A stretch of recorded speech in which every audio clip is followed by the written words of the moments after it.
1, 2, 3, 4, tell me that you love me more. Sleepless, long nights, that's what my youth was for.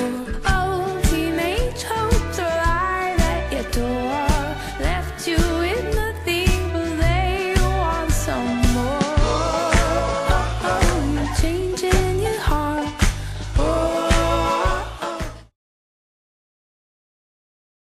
E agora, José? O clima esquentou, a árvore caiu, a terra secou. E agora, José? O homem modificou, o risco aumentou, a poluição cresceu, o nuclear prevaleceu. Transgênico você comeu, nem percebeu? E agora, José? Seu instante de desprezo, sua incoerência, olha só o que virou. Mas calma, José, você ainda pode fazer muito, basta querer. Acorda, José. Preserve o meio antes do fim. Feliz.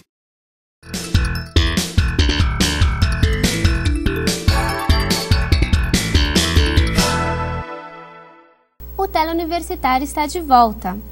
No final do ano passado, a Receita Federal anunciou alterações no formato de cobrança do imposto de renda da pessoa física.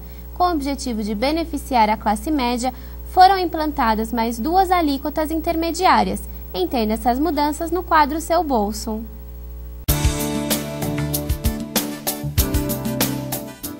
Bom, recentemente o ministro da Fazenda anunciou uma importante alteração nas alíquotas de imposto de renda, né?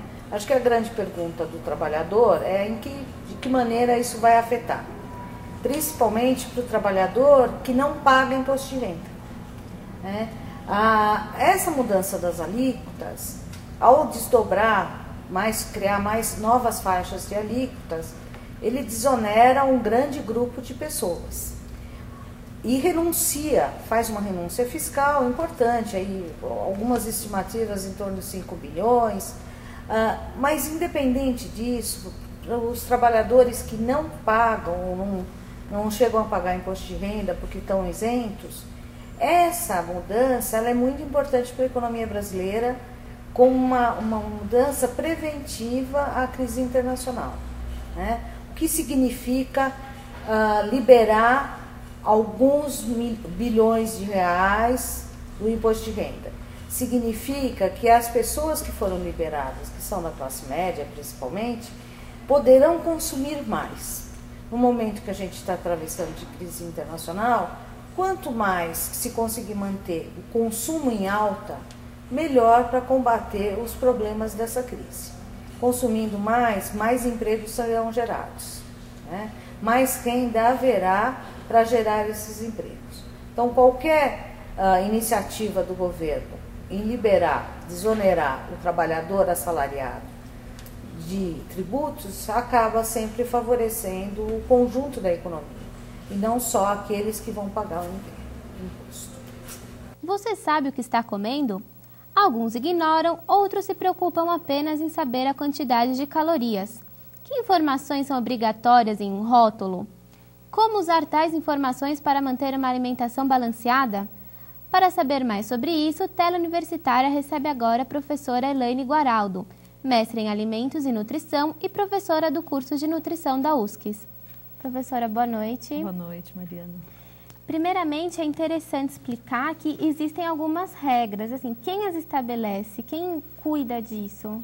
Então, quem cuida dessas regras de rotulagem é sempre o Ministério da Saúde, na figura de um órgão que se chama Anvisa, Agência Nacional de Vigilância Sanitária. Então, ele legisla e fiscaliza essas leis.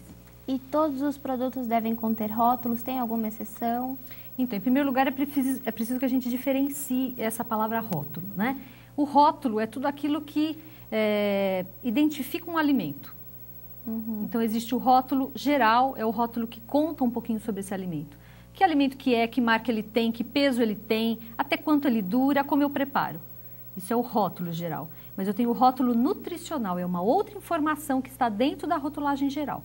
É aquela tabelinha que geralmente está atrás do alimento, onde eu tenho o perfil nutricional desse alimento. Uhum. Rótulo, todos os produtos precisam ter. Então, o único produto que não precisa ter rótulo é, por exemplo, você vai num restaurante, esse restaurante serve a você uma comida, essa comida não tem rótulo, né? Ou você vai no supermercado, numa feira livre, a fruta, a verdura e o legume não tem também rótulo, né? O resto, todos aqueles alimentos que são embalados na ausência do consumidor, eles exigem um rótulo. Agora, o rótulo nutricional. A maioria precisa ter um rótulo nutricional, uma informação nutricional. Quem não precisa ter? Bebida alcoólica, por exemplo.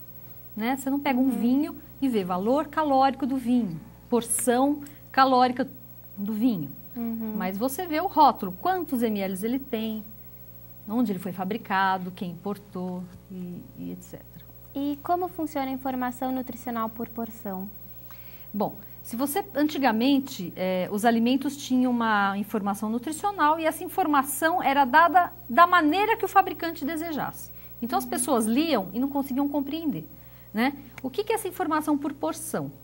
Essa porção, ela é exigida pela Anvisa, é uma porção padronizada e ela se refere a uma quantidade que normalmente as pessoas consomem quando vão comer aquele alimento. Então, por exemplo, você vai tomar um suco, qual é a porção normalmente utilizada? É um copo. Então, a porção é um copo. Uma fatia de bolo, normalmente é a porção que você usa. E assim para cada alimento, mas quem determina a porção é a Agência Nacional de Vigilância Sanitária. E o que é quilocaloria? Em quais produtos ele pode ser encontrado? Bom, quilocaloria eu tenho certeza que todo mundo já conhece, pelo menos todas as mulheres, né, que já fizeram dieta alguma vez na vida sabem que quilocaloria se refere ao número de calorias desse alimento. Né? Essa quilocaloria vai estar em todos aqueles alimentos que exigem a obrigatoriedade do rótulo nutricional.